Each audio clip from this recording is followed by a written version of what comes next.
So take a deep breath as we welcome everyone into this circle as we enter this new year and season of spiritual enrichment.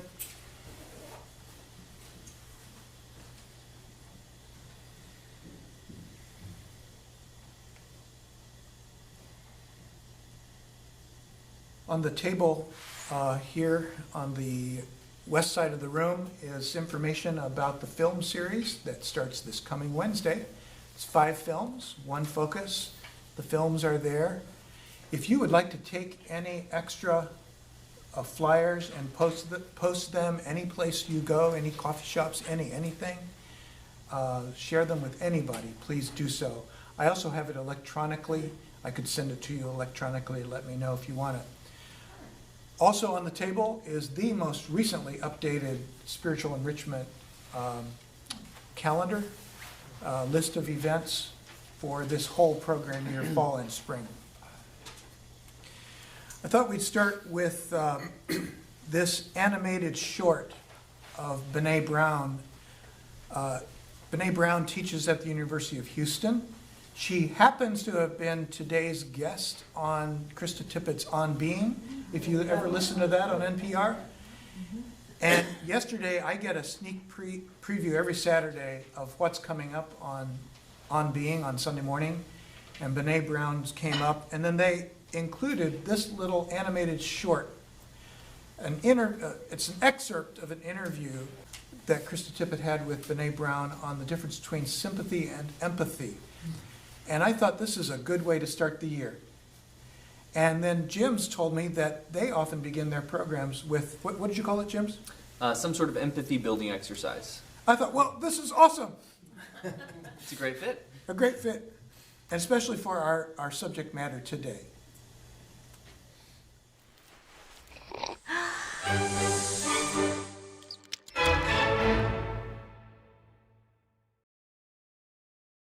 So what is empathy, and why is it very different than sympathy?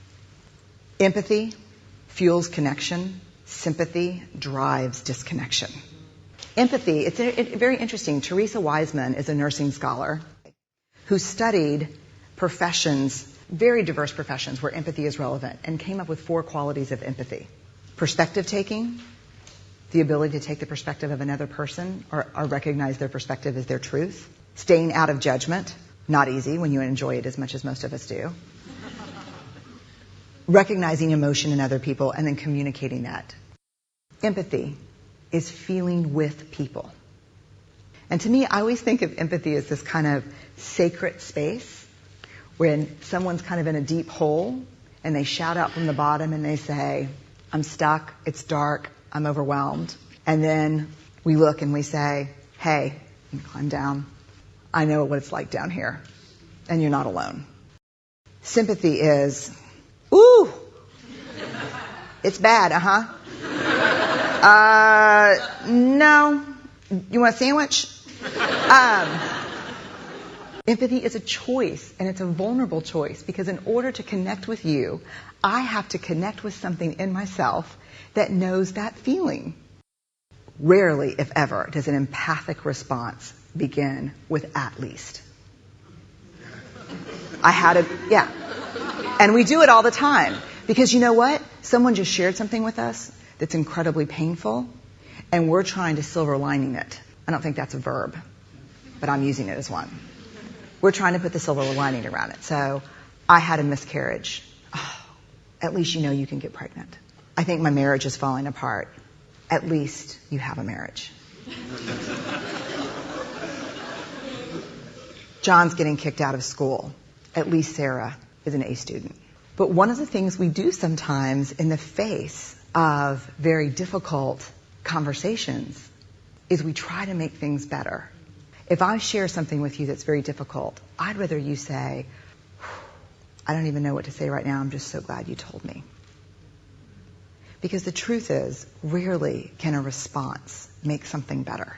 What makes something better is connection.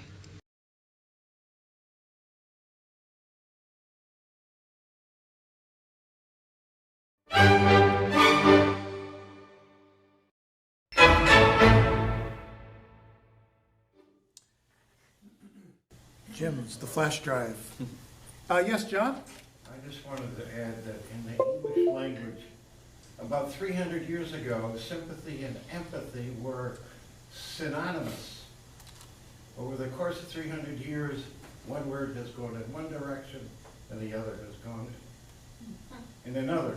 Sympathy originally meant feeling with. We lost it.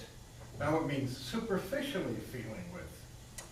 It's an interesting change in the semantics of the word over 300 years. But by contrasting sympathy and empathy, as this did, we can bring back that original meaning of sympathy with, feeling with, rather than pity over against. One more thing. So, we need to move on, yeah? I personally think of sympathy more in its original sense, like this, holding your hands together. And empathy, true empathy, getting into somebody. And allowing somebody to get into you. Oh, Right? yes. And a mutual opening and vulnerability. Thank you. Would you like to hold on to it? You Sure, want me to? I'll hold it. Okay, let me introduce to you our guest today, Jim's Porter. Yes, it's Jim's with an S. He can get into that if you want, but that's up to him. Jim's Porter is the Manager of Communications and Advocacy at RefugeeOne, the largest refugee resettlement agency in Illinois.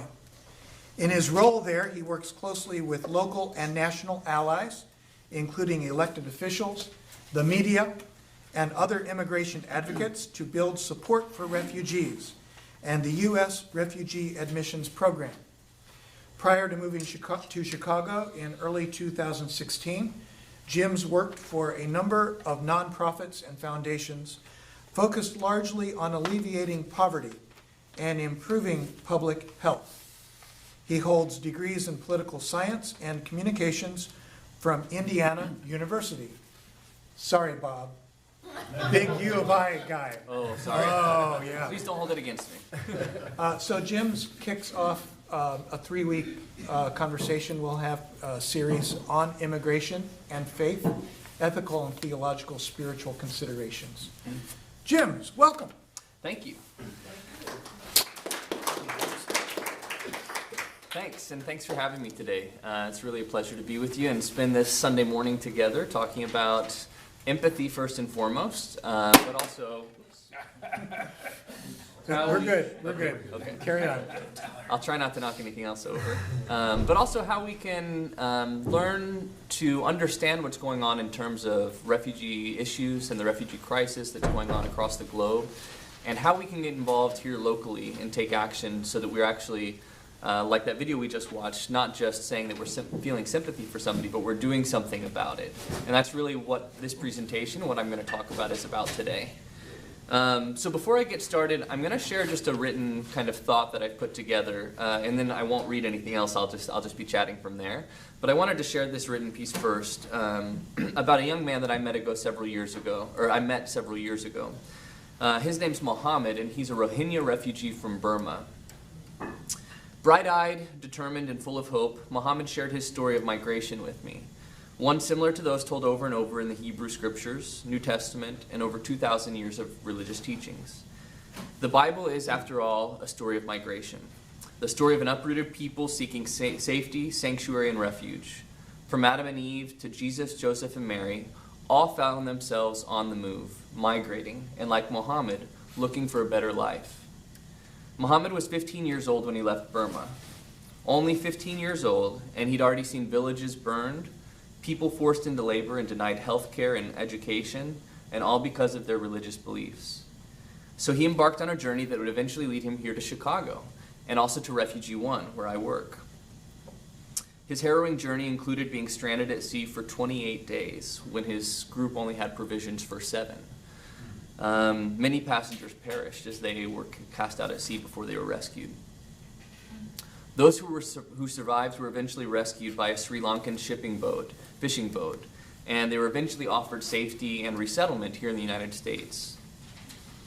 Central to the Bible's story of migration is the calling for us to welcome the stranger, a calling for which Scripture provides clear instruction. to take care of the needy, and to welcome strangers into our homes. In doing so, refugees like Muhammad have the chance to flourish, thanks in part because of people like you. They're hoping to make a difference and seeking to do God's will with your own hands. With our support, refugees like Muhammad can thrive. Muhammad has been promoted 3 times in just 4 years at his job at O'Hare, and he recently became a U.S. citizen. God willing, he'll soon be reunited with his wife, from whom he's been separated for nearly a decade, and his young son. Although his journey's been difficult, Muhammad always tells me how grateful he is to those who helped him along the way. So I just wanted to start with that thought to kind of provide a little bit of context in terms of the scriptural mandate to welcome the stranger and how that relates to what we're going to be talking about today. So as we get started, I'm totally open to questions. So if anybody has any questions about clarification around anything I've said, please feel free to raise your hand. If it's a question that I'll answer later in the presentation, I'll just let you know that we'll get to that. But feel free to make this a dialogue or an open conversation. So one thing I'd like to do as we get started is to kind of think about putting ourselves in the shoes of refugees. So thinking about Muhammad and his story of having to flee by himself at a very young age. Refugees often have to flee with very little notice, and they can take very little with them, often only the things they can carry in their own hands. So if you were forced to flee, think about this situation. If you were, for some reason, unsafe in your own home and you had to flee, and you could only grab 3 things, what would you grab? Feel free to just popcorn them out. Any thoughts you have? Your cell phone. Your cell phone. And a charger, right?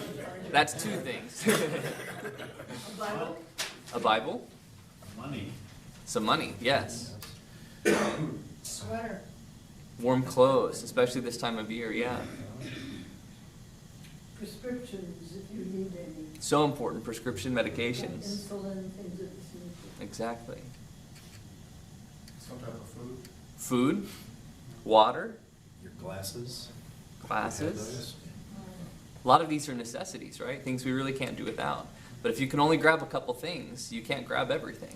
So you might leave behind your family photos, which are something that's very important to you. Maybe is as important as some of those other things we've just described. Or maybe your whole family is at home and you have to flee without family members and just hope that you'll be reconnected later. So these are the considerations refugees have to make as they are put in a situation that causes them to have to flee. So I'd just like you to keep that in mind as we go through the presentation today.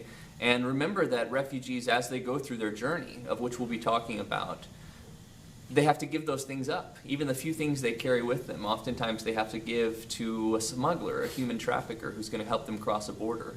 Or they might run out of water, they might run out of food or the medication they've brought. And so think about that as we're going through this presentation and about how vulnerable refugees are. It goes back to this kind of concept of vulnerability. Because refugees and asylum seekers really are some of the most vulnerable in our community. They're the most vulnerable among us, and that's why the Refugee Admissions Program and this work are so important. So I'd like to start with just a couple definitions. Actually, first we'll kind of talk about the scriptural reference again for welcoming the stranger. In Matthew it says, "I was hungry and you gave me food. I was thirsty and you gave me drink. I was a stranger and you welcomed me." So I'd like to start out by talking about our mission. At RefugeeOne, what we do is create opportunity for refugees who have fled violence and persecution. And we help them by providing opportunities for them to build new lives. And what's really critical in this mission statement is that those new lives are the new lives of dignity, safety, and self-reliance. And all that we do is geared towards helping refugees become self-reliant. Because for so long they've been on the move, and what they really want is a place to call home, a permanent place where they can be safe with their families and have opportunity for their families. Yeah, question in the back? I was wondering if you provide courses in the English language. We do, yeah. I'll get to some of the programs that we provide a little later in the presentation, but that's definitely one of the services we offer. And all of those services, including English language training, are geared towards helping people become self-reliant. So I'll start with the definition of a refugee, and then we'll talk about a couple other definitions just to clear up what might be murky because the media is not always the most accurate. Does anybody want to read this definition of a refugee? Sure. A person who is outside their country and cannot return due to well-founded fear of persecution, because of their race, religion, nationality, political opinion, or membership of a particular group. Thank you. So what's really crucial about this definition is refugees are people who have been forced from their home and they cross an international border and they can't return to their home country because of a well-founded fear of persecution based on one of these criterion. So they've already left their home country and they can't return. That's what's really critical about defining somebody as a refugee. So we're going to go through some other terms here just to kind of provide some clarity. An immigrant is kind of an umbrella term. It refers to any person who makes a conscious decision to leave their home, and really the key part of this definition is that they are free to return home whenever they choose. A refugee, we've just talked about that definition, but to provide some additional kind of context, they flee their home country and cross an international border. They apply for refugee status, so it's a status that's a legal status that's actually granted to them. And they do that from abroad. Once they have been granted that status and screened for resettlement, then they can qualify to move to a country like the US that offers resettlement to refugees. An asylum seeker is very, very similar to a refugee. So they're fleeing persecution based on one of those 5 criterion. However, they have not yet crossed an international border, and they don't have that legal status before doing so. So an asylum seeker might present themselves, for example, at the southern border in the US and claim asylum and say, I'm unsafe in my home country due to one of these things, and because of those things I can't return. Please grant me asylum and allow me safety in your country. And so that's the real definition, or the difference is from the area from which they apply. Refugees apply for status from abroad, while asylum seekers do it at the border or from within the country. Question over here? I have a question, but then what you just said is also unclear. They're both abroad, correct? Or is a refugee someone who is already admitted here legally? So a refugee crosses an international border, they are abroad, and they apply for refugee status. Once they receive that, then they get legal documentation to come to this country. Whereas an asylum seeker doesn't have that legal documentation prior to coming. They present themselves at the border and they say, will you give me this documentation? So an asylum seeker wants to be a refugee. It's really, right? Chronologically? Kind of. It's a refugee before they're granted status. Is that your definition? Yes, that's a fair distinction. Or is there some other distinction that I'm missing? I think the real distinction is whether you come to the country with the status or you apply for it here. Does that make sense? Maybe wait a minute. No, it doesn't. It doesn't. How do you get in legally if you have not yet applied for it? Because international law provides for people to claim asylum. So it's perfectly legal, and we'll get into this a bit too, it's perfectly legal for somebody to present themselves at the border or within the country and ask for asylum without documentation. That's protected by international law. So that's totally allowed for somebody to come to the border and do that. And stay? And to stay until their claim has been granted or denied. Yeah. So if that's an international law, that's just a saying. What, is there something in this international law that says that the country where the people are presenting themselves, this country has to, this is what they have to do? You know, like give them a house, give them, or, you know, a place to stay, or help them, feed them, or give them those kind of public service provisions, social services, are not offered to asylum seekers because they come here without status, whereas somebody who comes as a refugee, as soon as they arrive, they qualify for social services, education, living accommodations. So that's another distinction. And does this international law, community, whatever, help provide those things? Or each country uses their own resources and figures out what to do? So there's no real accommodations made for asylum seekers. They're completely on their own until they've been granted asylum and they start to qualify for public benefits. So no, there's not anything provided. So an asylum seeker often has to come to this country with enough resources to survive until their claim has been granted. That's not always the case. Many people don't come in that situation, but often that's the case. Does the term refugee apply to U.S.? Is it the U.S. who's granting the refugee status to Good the question. applicants? Good question. So refugee status is typically granted by the UN's refugee agency, which is called the United Nations High Commissioner for Refugees. For short, we just say UNHCR. So they're kind of the governing body for all things refugees. And if you're living abroad and you apply for refugee status, it's typically done through UNHCR, who then refers you to a country like the United States to be resettled. And James, can you apply for refugee status based on war in your home country? Yes. Because I think your initial slide just spoke of persecution. So, yeah, you're thinking about persecution and violence, really. You know, people who are unsafe in their home countries. And war would be reason for one of these well-founded fears. Sure, sure. Maybe to explain it, shed a light on that. Refugee is not all countries that have that status can provide that. So if you're from Ghana and you flee into Togo, there you can seek the refugee status to come to America. So you fled your country to a neighboring country, but where you don't have the protection that you need. So that's where you seek the refugee status from, in order to come to the country who gives the provision. That is why there's that. Thank you. Applying for that. Exactly. Yeah. Through one of our organizations at the church, we went down and we talked with people at RefugeeOne. And I thought it was really interesting because the number of people who actually get refugee status is so tiny. That's right. So any person coming here to the United States with refugee status has gone through about, as I recall, 7 or 8 levels of vetting. That's right. And so we should really, I mean, maybe we should honor everyone, but especially the refugees who are here, because they've gone through such tiers of vetting. That's right. To even get their first step here. Yeah, that's right. We'll talk a little bit about the numbers as we get into the next few slides, but very few people are actually qualify for resettlement. So I was asked a question earlier by somebody, are we looking to help the whole world? And the answer to that, in terms of resettlement, is no. We're offering resettlement to the very most vulnerable people, those who don't have other options. I'm going to talk about what those other options are in a minute. So just for the sake of time, I'm going to move on a little bit. Internally displaced people are people who have fled their home, but they're still within their country. So they're facing violence or persecution, but they're still inside their country, so they're internally displaced. And then finally, a migrant is another umbrella term. Somebody who chooses to move from their home for a variety of reasons, but not necessarily because of a direct threat of persecution. They're also seeking to improve their lives, seeking education, family reunification, or other reasons for moving.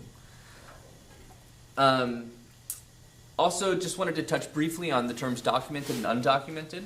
Documented refers to an immigrant who is foreign-born and legally admitted and still legally allowed in the United States, whereas undocumented refers to an immigrant who is foreign-born but does not currently possess a valid visa or other immigration documentation for a number of different reasons.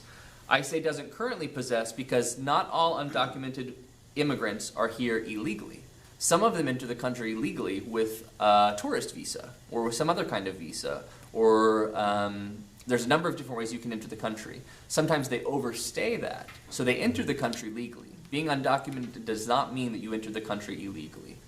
But they, like I said, don't have documentation because of a number of different reasons. At RefugeeOne, the individuals that we work with are all documented, unless they're an asylum seeker who is seeking to gain asylum. But like I said earlier, it's perfectly legal for an asylum seeker to claim asylum at the border or from within the country. There's nothing illegal about that. That's protected by international law and US law as well. I'm going to skip that next slide and talk a little bit about just the global context of what we're facing. So right now, there's more than 70 million displaced people across the globe. And that number's grown pretty significantly over the last decade. That number contains a couple different groups. 41 million internally displaced people, so those folks who are still within their country. 25 or almost 26 million refugees. So those are folks who have already been granted refugee status by the UN Refugee Agency or a US embassy. And about 3.5 million asylum seekers. Every day, about 37,000 people are displaced because of violence and persecution. And across the globe, about 1 in every 100 people are people that have been driven from their homes. I'm curious, how do you get these numbers? These are all provided by an annual report given by UNHCR, the UN Refugee Agency. And so they have a really intense data collection and research program that gathers all of these numbers annually. It's kind of interesting to look back at their fact sheets year after year and look at how things have changed in the past few years. This is a chart that just shows how much growth there's been in the number of displaced people since 2012. So you can see that in 2012 there were about 45 million displaced people globally, and this past year, that was up to 70 million. And so that number's grown really significantly just in a short number of years. I just have one quick question. Of course. About the displaced people. Do any of these involve like environmental disasters? Actually, these numbers do not include environmental refugees, because technically environmental refugees aren't within the purview of UNHCR yet. I think that will change in the near future.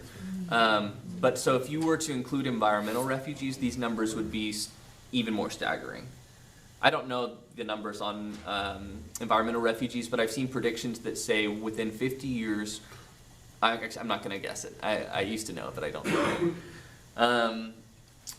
So in terms of where refugees are coming from, right now they're coming from several different major conflict regions that are kind of producing refugees. The first is the Middle East, with a large number of the refugees we work with coming from Syria and Iraq.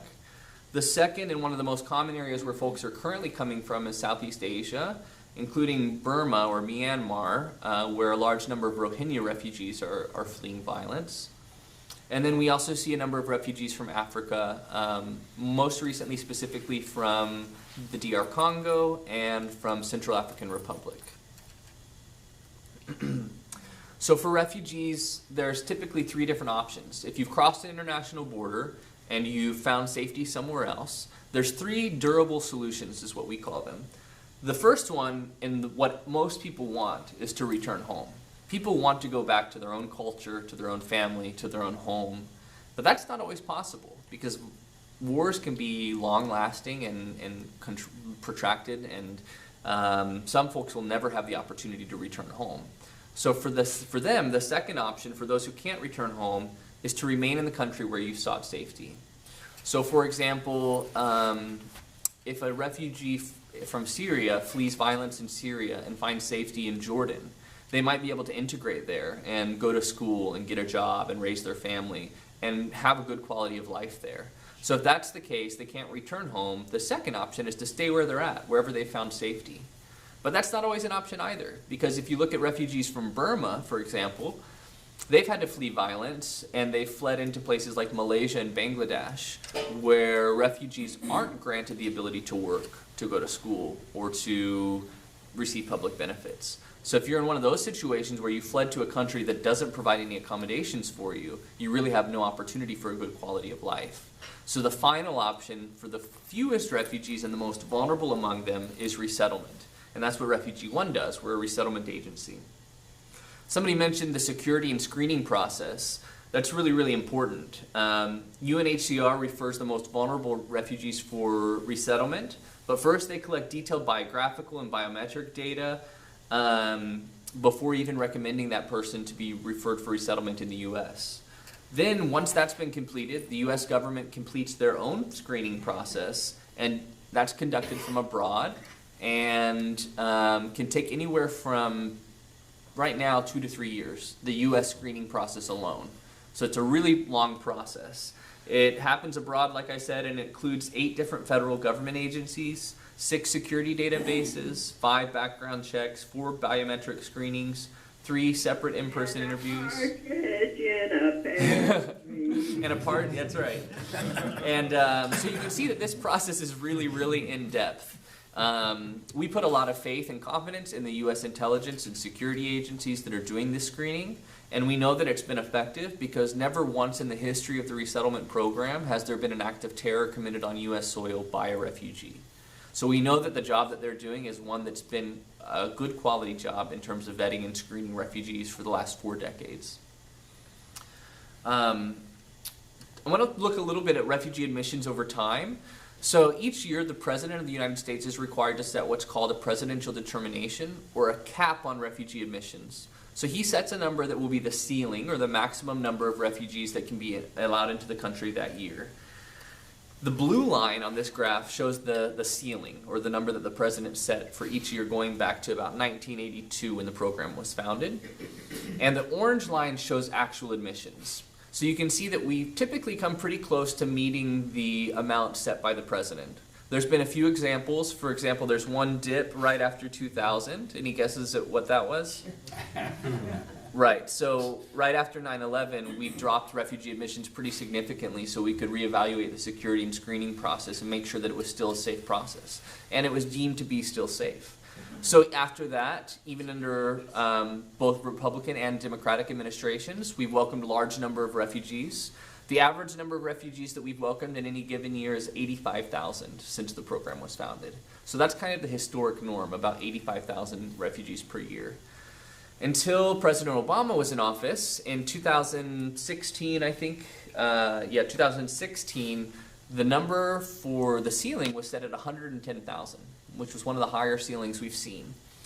And we came pretty close to meeting that. We almost welcomed 110,000.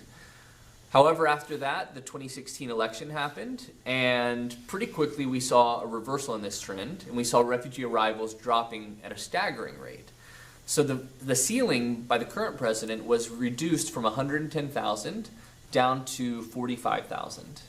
Last year he lowered it again to 30,000, and this year to 18,000, which represents more than an 82% reduction in refugee arrivals. I'll get to you in just a second.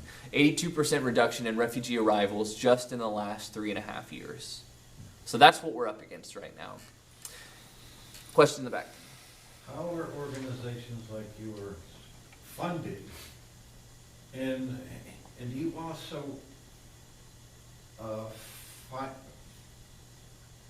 financially assist the people you are helping? Sure. I mean, Yeah, I'll get into that a little bit as well. In terms of our funding, refugee resettlement has traditionally been a functioning public-private partnership. It's one that actually works, or has historically. In that, about 50% of our funds came from the federal government for the refugee resettlement program, and the other half of our funds came from private donations, grants from corporations and foundations. However, again, under this administration, the funding mechanisms funding this program have changed. And so we're now seeing about 60 to 65% of our funds coming from private sources, whereas the other 35 to 40 are coming from state sources. Yeah. Does the president have absolute authority to set that number, or are there parameters within which he can set the number? Currently, the president has absolute authority to set that number.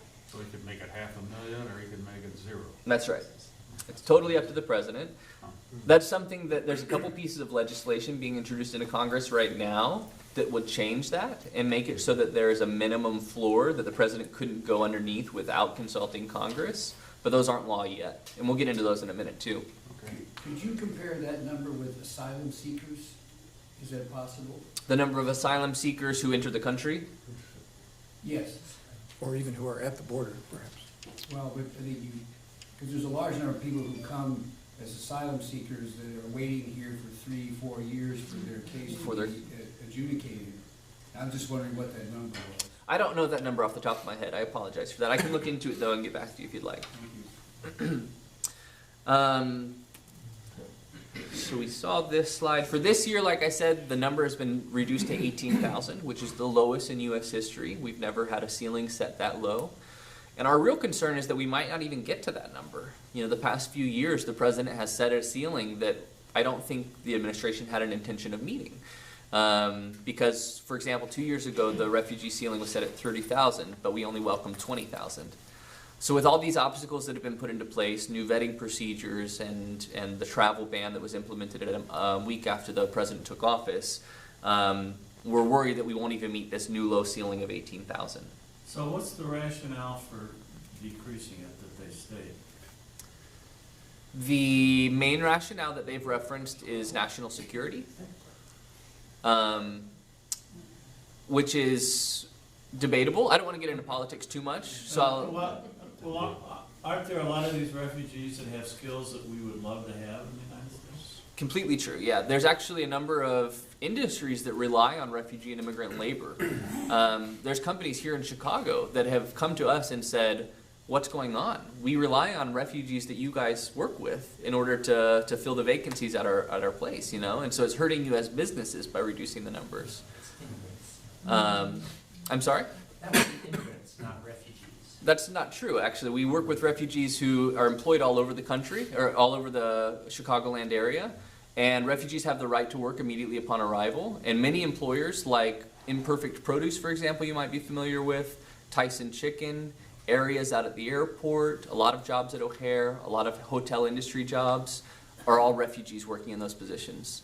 And so you can, if you look, there's been a number of op-eds written in both in national and local publications about refugee employment and how certain industries rely on refugee labor. Question in the back? Are you talking about companies that want to employ cheap labor? They figure, well, here's a source of people. It's not always the case, but refugees arrive here often with limited English skills. Yeah. Sometimes refugees have lived in a refugee camp their whole lives. They've never had a job. And so when they first arrive, sometimes they take what we call a survival job, one that will pay their bills and help them get on their feet. But then as they take our English classes and as they learn more about life in the U.S. and they integrate, then we help them look for better jobs with better wages, better hours, and better benefits so that they can continue to improve their lives. And we'll talk a little bit more about employment, refugee employment in a minute also. Yeah? Yeah, of the refugees that are coming through now, what is the proportion, and does it change any having to do with families with small children? Good question, really good question.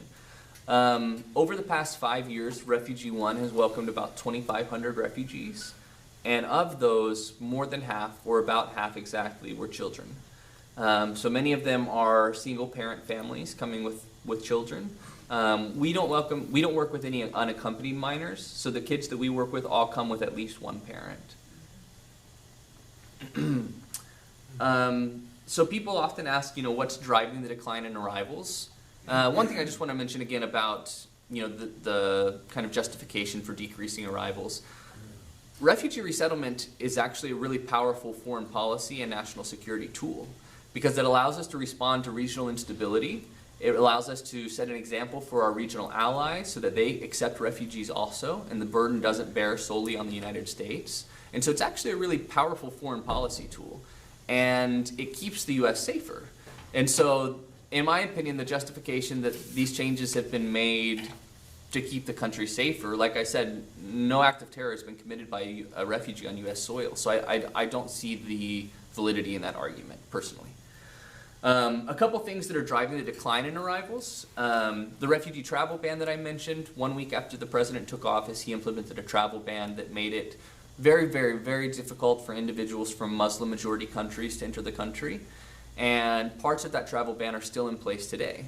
So if you look back 3 years ago, the Syrian refugee crisis was in the news. It was one of the biggest refugee crises that we were facing, and we were welcoming a large number of Syrian refugees. In fact, in 2016, as a country, we welcomed 12,000 Syrian refugees. That was a pretty large number at that time. However, this past year, we only welcomed 4 refugee families at RefugeeOne. Four Syrian refugee families, I'm sorry.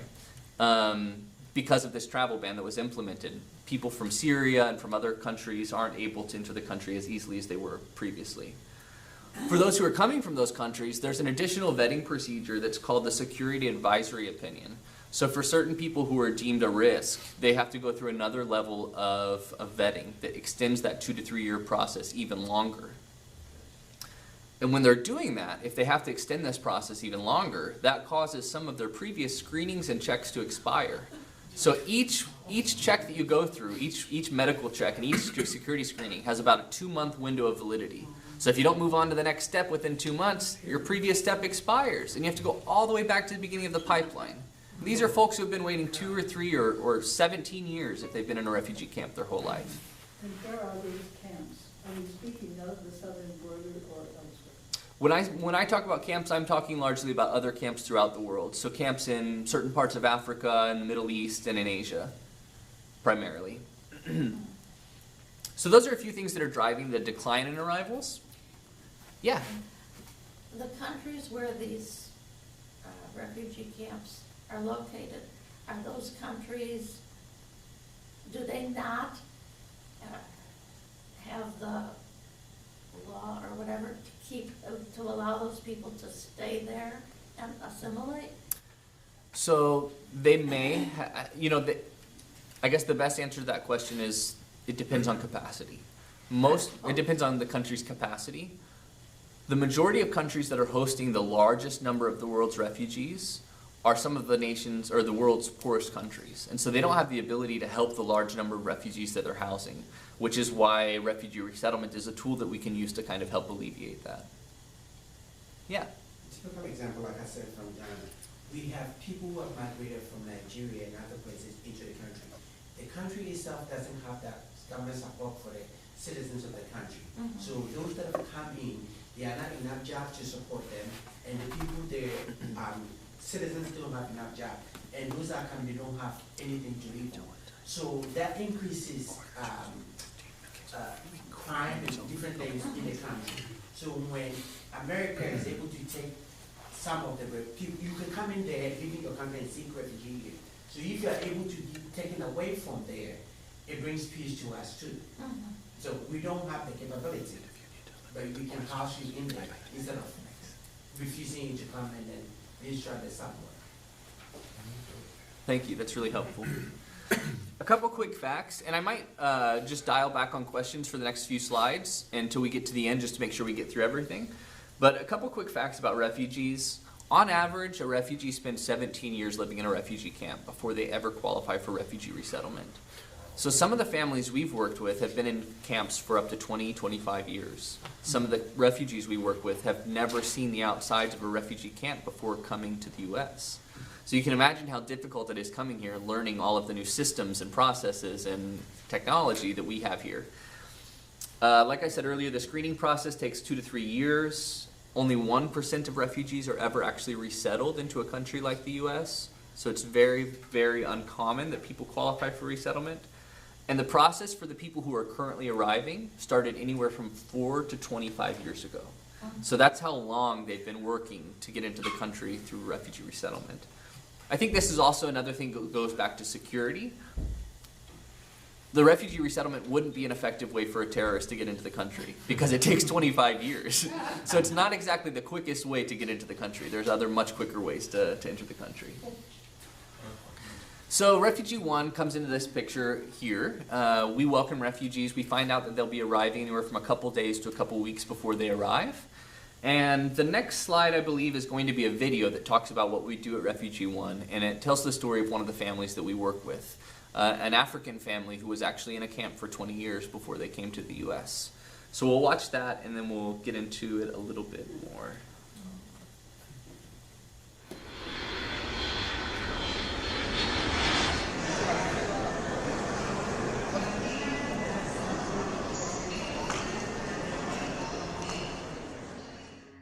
When we were at the airport, everybody was wearing really thick jackets because they thought it would be really cold here. I will never forget that day. It was a very good day.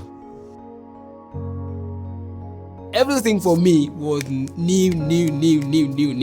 Yeah. The building like this too long because I was grown in refugee camp, no, just small house. We haven't the food, medicine, the people die there. Yeah, many people die. They did not understand like the refrigerator, and they didn't know that it had to be closed. Oh yes! You know, I didn't use this bathroom, so I don't know how to use it. So I need someone to help me to use that. Because in refugee, we don't have like this bathroom. Every day they come in my house, they look if we need something, they bring everything we need, they help us. Coming into a new environment, you know, people are so vulnerable. There's so many hoops to go through, so many agencies to work with. And just in terms of feeling like you can trust somebody when someone has your back is such important work. And so the work that RefugeeOne does is just so important. RefugeeOne does, the heavy lifting, interfacing with the immigration service and then finding the apartment and then helping them with employment and ESL classes and all of that. When they told us our family was on the way, they said there were the two sisters and the two children. Although there was a surprise too, that one of the sisters was pregnant, it turned out, and had a baby in December. And then we said, oh, and by the way, there's also the parents and some more siblings. There are 12 that came. They had been in the refugee camp for 20 years. Their whole life experience had been within the walls of the camp. The level of joy, despite the hardships that their family has undergone, were some of the things that really have influenced me and that I've learned a great deal from.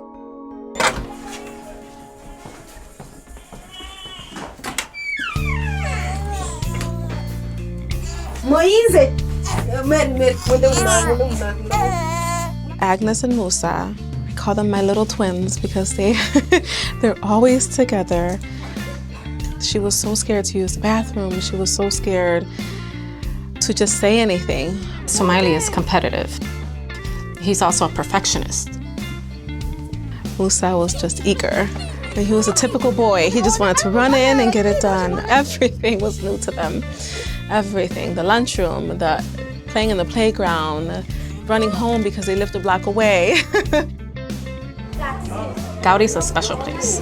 There's some things like 26 languages, maybe even more, spoken at Gaudi. They've noticed that they're not the only ones that speak a different language. They've definitely evolved, and it's only been half the year, so I can't even imagine what they're going to learn by the end of the year. RefugeeOne was definitely a great resource, a huge, huge lifesaver. I live at the Admiral at the Lake, which is a senior community. They come to the Admiral with the teacher. They walk over, it's about 2 blocks, and the senior residents tutor the kids. And then you finish. They are very eager learners and thrilled to come and get help and practice their reading. And we're all communicating just beautifully, just beautifully. 2, 1, go!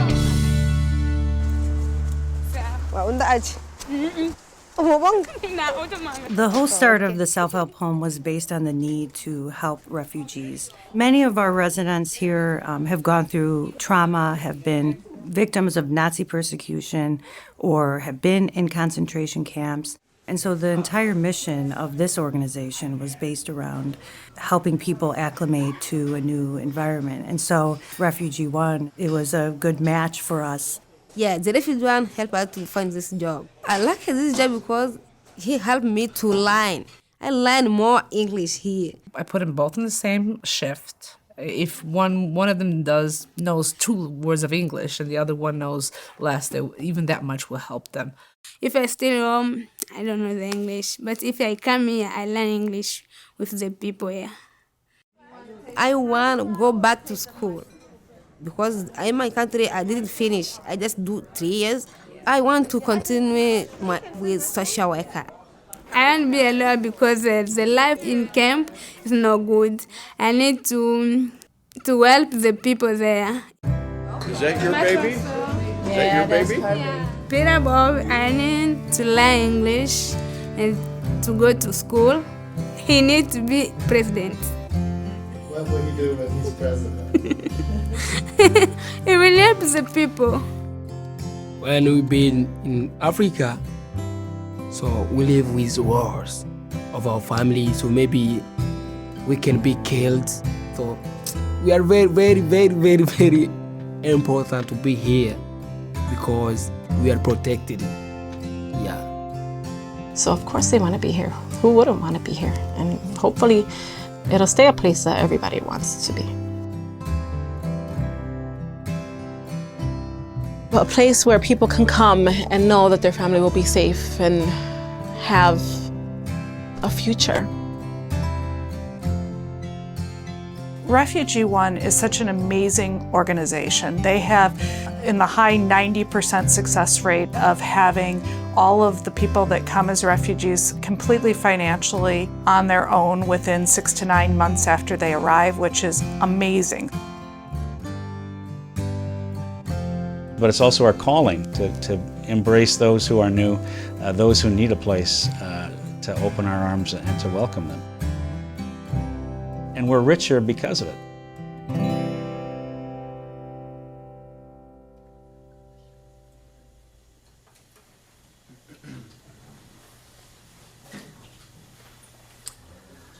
All right, so I really like that video. First of all, because that family, the Winiaki family, is one of my favorite families I've been able to work with. I used to live in the same building as them, so I got to get pretty close to them.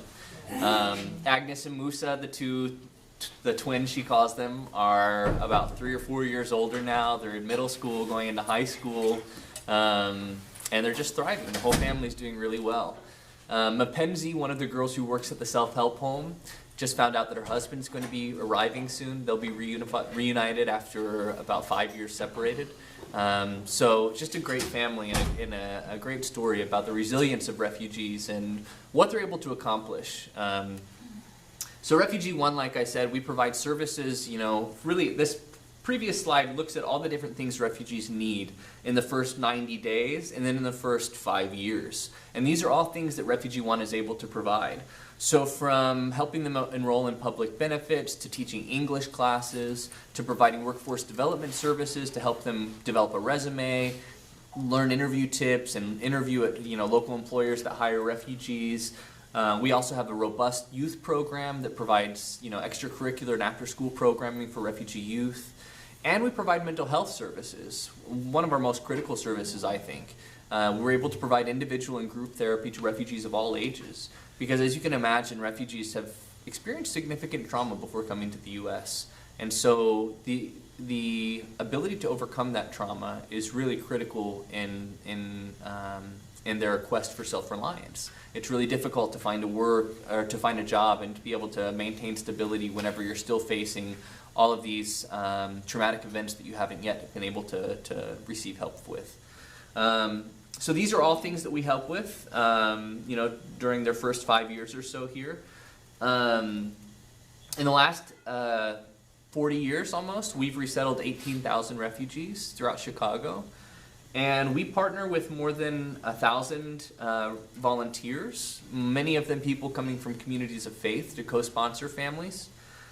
About 95%, I think this was said in the video, about 95% of the folks we work with are self-reliant within their first year of arrival. We use the word self-reliant to mean that they're able to pay all of their bills on their own without assistance from RefugeeOne. So we do provide some rental assistance during the first 3 months that they're here while they're learning English and taking our workforce development services. But as soon as they start working, they have to start paying their own rent, they have to start paying a portion of all of their own expenses, and gradually we wean them off until they're financially self-reliant. We partner with 150 local businesses who proudly hire and employ refugees because they see the value that refugees bring to their businesses. And our staff of about 35 people speaks 35 different languages, which I think is just so cool. When I first started working there, I noticed really quickly that it was an office where more people drank tea than coffee, and that's not always the case in the U.S. So it's really cool to work with a staff that's more than half refugee and immigrants themselves, and that's so diverse, and that's able to bring the cultural and linguistic expertise that's needed to do this work. And that's one reason that maintaining the refugee program is so important right now. Because despite the fact that we're seeing fewer arrivals, we know that both Republican and Democrat administrations have been really, really positive towards refugees and welcoming them in the past. So we're confident that that's going to happen again. We think these numbers will rise again eventually. But what we want to make sure of is that the infrastructure and the cultural sensitivity that's in place to do this work is preserved, so that when we do raise the numbers again, we still have people with the expertise in place to be able to welcome refugees and help them thrive. So one question that we often get, and I'll start wrapping up because I know we don't have much time left, is what can we do to help? How do we help refugees here locally? What can we do to advocate for them? So I want to talk about just a few ways that people can get involved, and then I'll be happy to stick around afterwards if anybody has any questions and wants to talk about other options to get involved. So like I said earlier, in the past couple of years, we've lost about $1.5 million in state funding.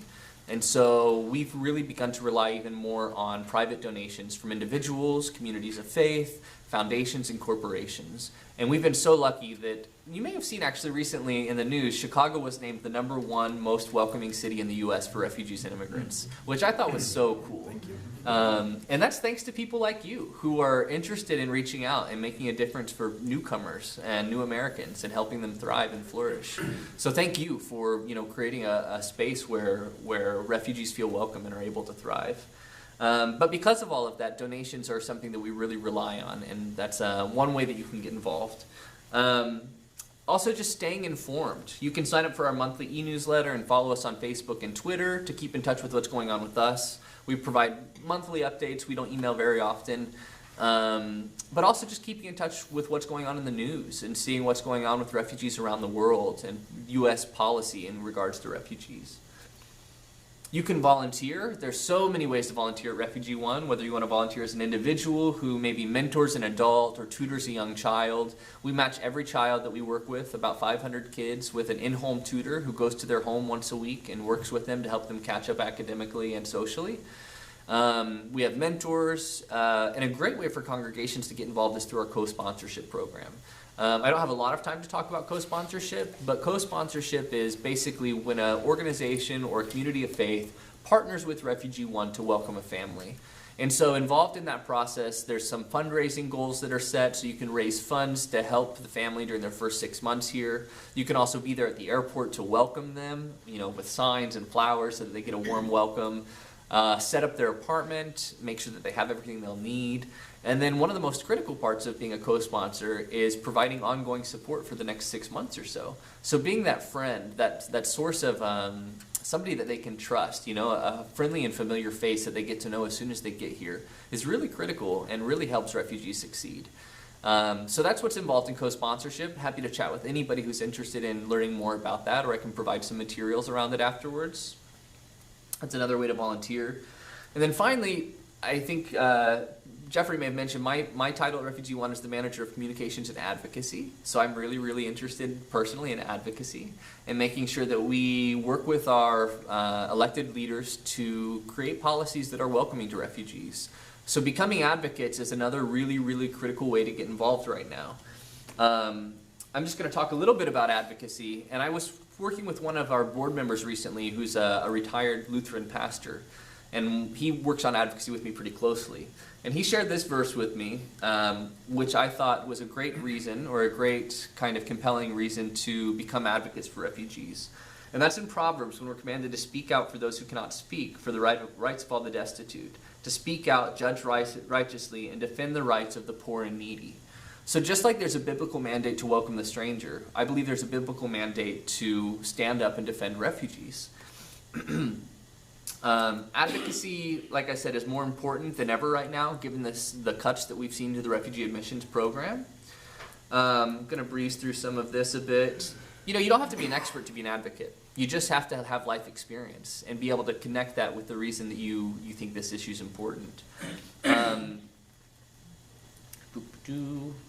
In terms of advocacy goals, I'll wrap up after this. Our goals are really to pressure Congress and the administration to do a couple different things. The first is to raise the refugee admission ceiling to a level that's consistent with historic norms. So I mentioned earlier that 85,000 was the average number of refugees admitted into the country yearly. 95,000 is the average refugee admission ceiling. So we're advocating for Congress to increase or pass legislation that would set a minimum ceiling or a minimum floor, I should say, of 95,000, allowing the president to set a ceiling that's higher than that, but never lower, so that we're staying consistent with historic norms. We're also asking that they allocate robust funding for refugee-related programs, both domestic and international. Excuse me. And to support pro-refugee legislation like the GRACE Act, that's a piece of legislation that I just mentioned that would raise the floor to a minimum floor instead of a ceiling. The No Ban Act, which would repeal the travel ban that I mentioned earlier. And the Refugee Protection Act, which was just recently introduced in Congress in the last few weeks and provides for some changes and provisions to the refugee resettlement program to make it stronger and make sure that we are continuing to preserve the infrastructure, like I said, that's in place to do this work. I have a couple cards here that have tips on making a call to Congress. It even has a little script that you can use. So if anybody's interested in making a call to your representatives, I'm happy to give this to you afterwards. Just see me. And I'll end just by saying that anything we can do as an individual is great. Anything that we can do by picking up the phone and making a call to our legislator or by volunteering as an individual, those are great things. But where we can really make a difference is collective action. When we come together, pull together our ideas and our resources and our capital, and come together as a community to work together to help refugees, that's when we're really able to make a difference. So I'll stop here, and thanks again for having me. I'll take a few minutes for questions or stick around if we don't have time. Unfortunately, we are just out of time. However, let me just say real quickly, we will continue this conversation next week. I sense a lot of energy in the room right now about not only refugee issue, but how it falls within the larger framework of the immigration conversation generally. But I wanted to have one of these 3 weeks devoted to refugees, particularly because it's my impression that the refugee designation and situation gets conflated within the larger immigration conversation in our society right now, and yet it's distinct, and it needs to be held up in its distinctiveness. And Jim's has done a great job today of presenting that. So I thank you, Jim. Thank you. So our conversation will continue next week and the week after. Jim's is here if you want to. I'm here, and I've got business cards if you want to take one to Grab follow them up for with a any moment. questions.